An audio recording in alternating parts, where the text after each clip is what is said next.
Hello dear subscribers, today I will tell you how you can easily fix this error. So here you can see it, error, sorry we couldn't update your profile picture. Please confirm you have an internet connection and try again in a moment. So how you can fix this error when you try to update your profile photo on your Instagram. So how you can fix it? So for fixing it, first thing, just check your internet connection. So just go to the settings. In the settings you need to find your Wi-Fi and just check your internet connection. So you can also just turn off and turn on again your Wi-Fi.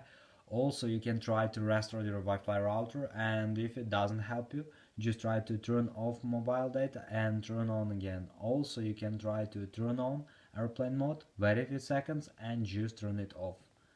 And if it doesn't help you, just go to the general. In the general, just scroll down, just tap on shutdown, slide to power off, wait a few seconds and just power on your phone again. So just simple restore your phone.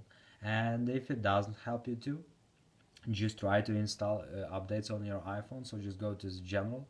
In the general, just tap on software update, and now just tap on download and install, and it will successfully download and install the latest updates on your iPhone. So this is the way how you can also do it. So thanks for watching, have a nice day, subscribe to my channel, click like, and goodbye.